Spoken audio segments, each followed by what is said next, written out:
तो जय हिंद दोस्तों। आज अगली वीडियो के साथ जो वैदिक लिटरेचर है वैदिक एज की, उसके साथ फिर से हाजिर हैं आप सबके सामने। तो आज का है वैदिक लिटरेचर, जो वैदिक एज में लिखा हुआ था लिटरेचर वगैरह, उसके बारे में पढ़ेंगे। सबसे पहले जो लिटरेचर है मेन इस एज का वो जान लेते हैं। ऋग्वेद, यजुर्वेद, सामवेद, अथर्ववेद। जो ये चार वेद हैं इन्हीं के नाम पे इस पीरियड का जो कहते हैं नाम पड़ा है वैदिक एज। और ये ऋग्वेद, यजुर्वेद, सामवेद और अथर्ववेद। और जो इस टाइम के मतलब जितने भी लोग थे उनको ऋग्वेदिक पीपल भी कहा जाता था। और इसको ऋग्वेदिक पीरियड कहा गया है।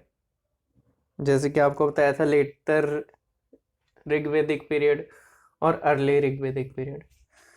तो ये नोट कर लेना, स्क्रीनशॉट लेना, वो ले लेना। सबसे पहले ऋग्वेदिक, तो इसके बारे में पढ़ते हैं। Rigveda is divided into 10 mandalas. Among 10 mandalas मतलब ऋग्वेदिक 10 मंडलास में डिवाइडेड है। और जो 10 मंडल्स हैं उसमें से सेकंड और सेकंड से लेके 7 तक जो भी हैं मंडलास वो बहुत ओल्डेस्ट हैं।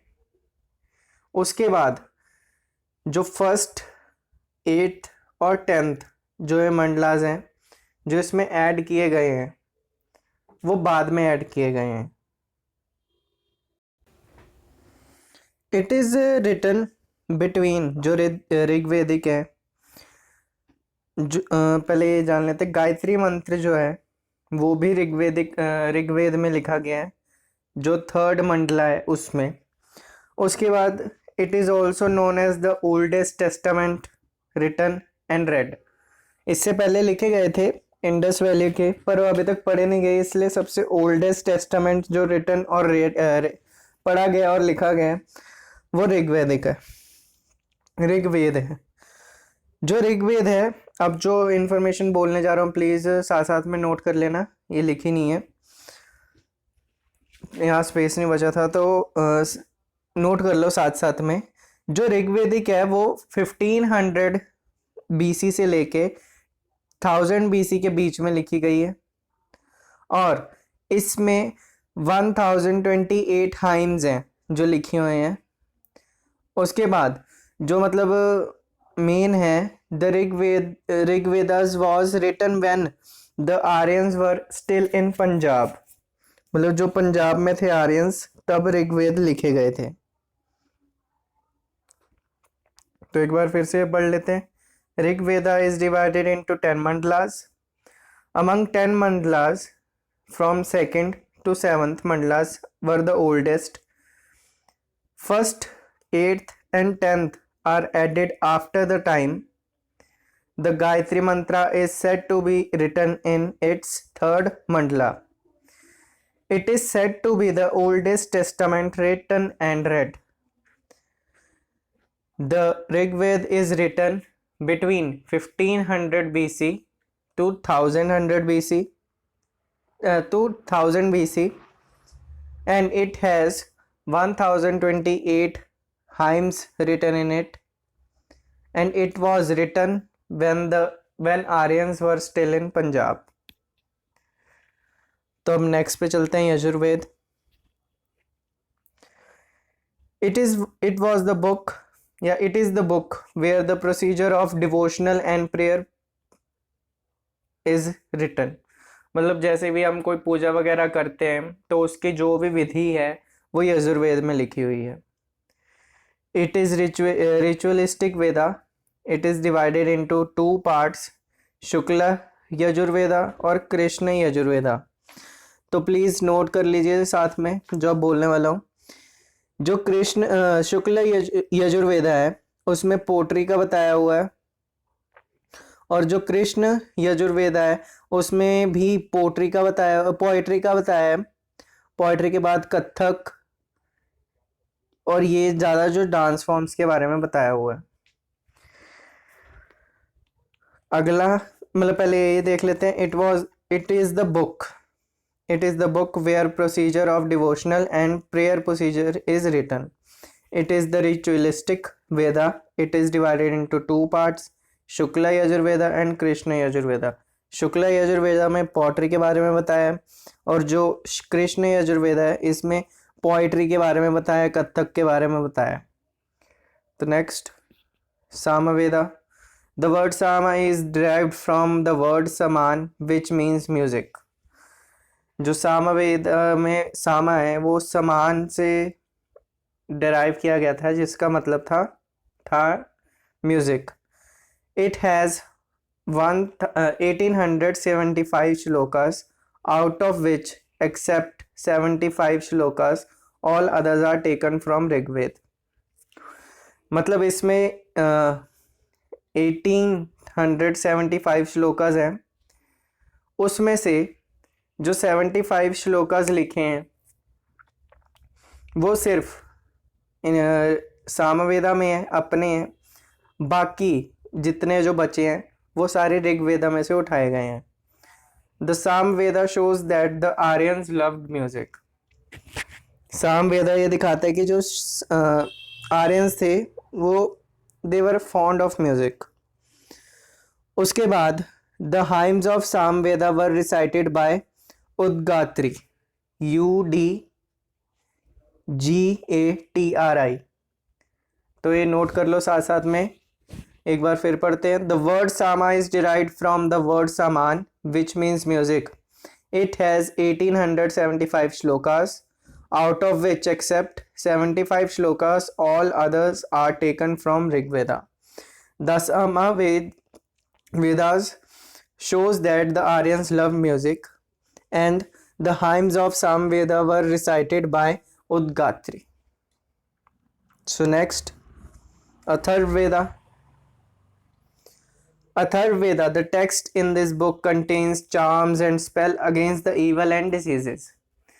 मतलब इस बुक में मंत्र, तंत्र मंत्र लिखे हुए हैं बुरी शक्तियों के खिलाफ, या मतलब उस टाइम जैसे कोई भी बीमारियां वगैरह हो जाती थी जो दवाई से ना क्योर कर पाए, मंत्र वगैरह से क्योर हो जाती थी, तो उसके लिए अथर्ववेदा में लिखा गया था। और सबसे बड़ी बात, जो अथर्ववेदा है इसको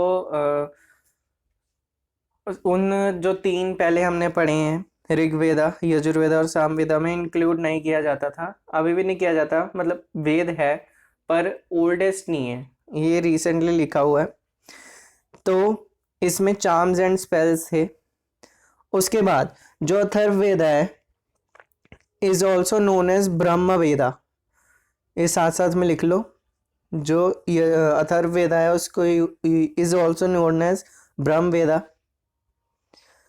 Sabha and Samiti are described as sister and the 2 daughters of Prajapati. इसमें सभा एंड समिति आगे पढ़ेंगे, उसमें समझ आ जाएगा आपको सभा और समिति क्या है। तो next, the Brahmanas. In this book the Vedic hymns are explained in easy manner. जो वेद में लिखा है ईजी मैनर में समझाया गया है ब्राह्मणास में। शतपथ ब्राह्मणा is the largest book with the first story of water disaster and Vidya। जो ब्राह्मणास बुक है इसमें जो वेद है, वेद की लाइंस हैं या हाइम्स हैं वो इजी मैनर में समझाए गए हैं। और उसके बाद जो शतपथ ब्राह्मण है is the largest book with the first story of water disaster.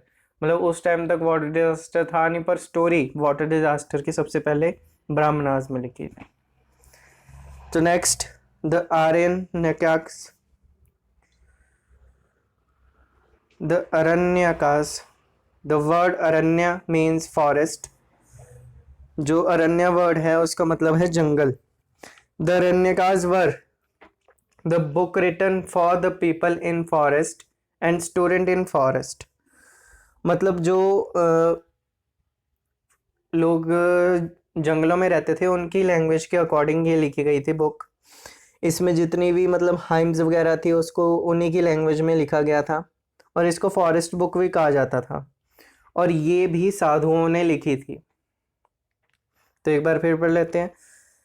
The word Aranya means forest. The Aranyakas were the book written for the people in forest and the student in forest.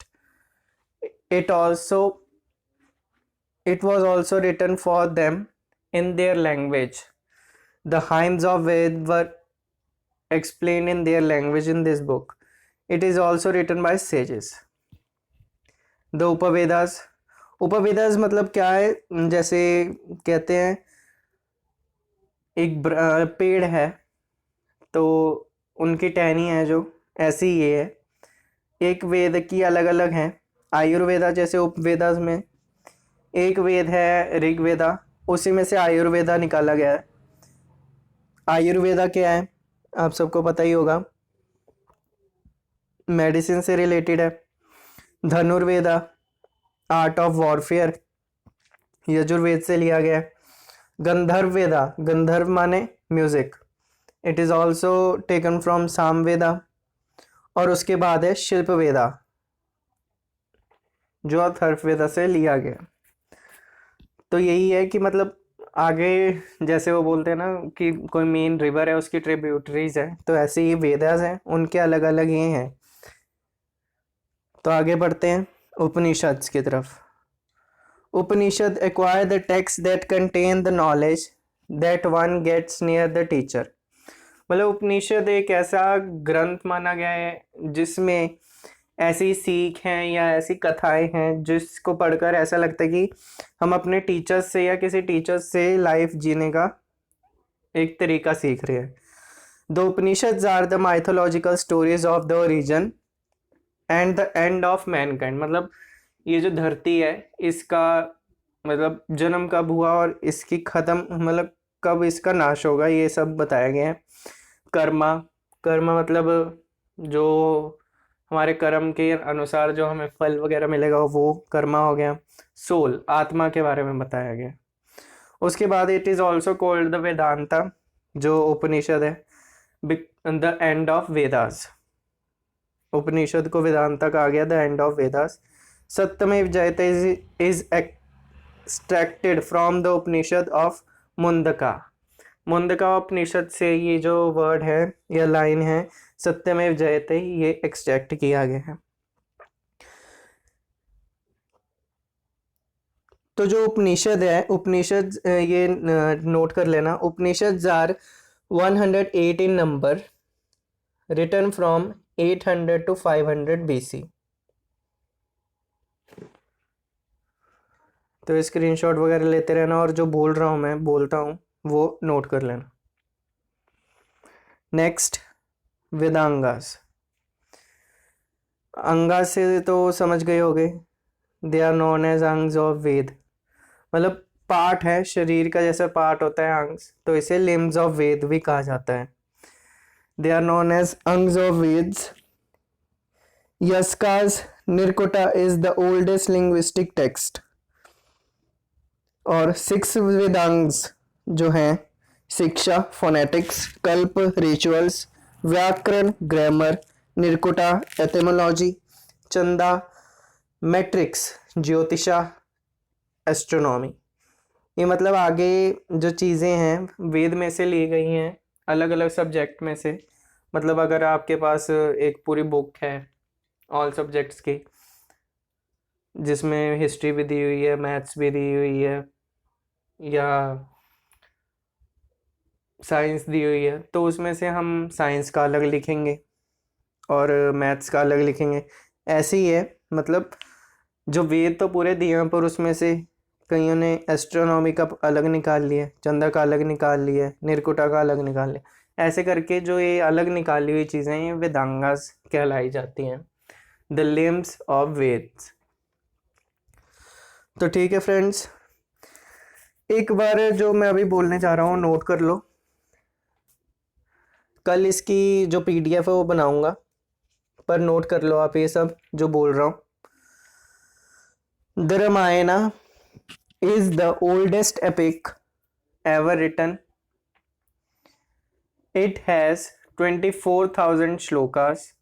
Originally 6,000 थे, फिर उसके बाद बढ़ते बढ़ते 12,000 हुए, फिर अब मतलब जो लास्ट है, लेटेस्ट है, वो 24,000 श्लोकास है. इट वॉज रिटन बाय महर्षि वाल्मीकि जी. अब है Mahabharata. The world's longest epic ever written. It was written by Maharshi Vedavyas and it has 1 lakh shlokas. Please note down, जो बोल रहा हूँ नोट डाउन कर लो, साथ साथ में नोट्स बना लो. थोड़े टाइम में मतलब मेरे ये जो एग्ज़ाम है इसके बाद फ्री होऊंगा, तो उसके बाद मैं खुद नोट्स बनाऊंगा, तो जिसको परचेज़ करने होंगे कर लेना. टिल देन, अब कल नेक्स्ट वीडियो लाऊंगा. मतलब उस टाइम की जो पॉलिटिक्स थी, सोसाइटी थी, उसके ऊपर. टिल देन, जय हिंद एंड गुड बाय.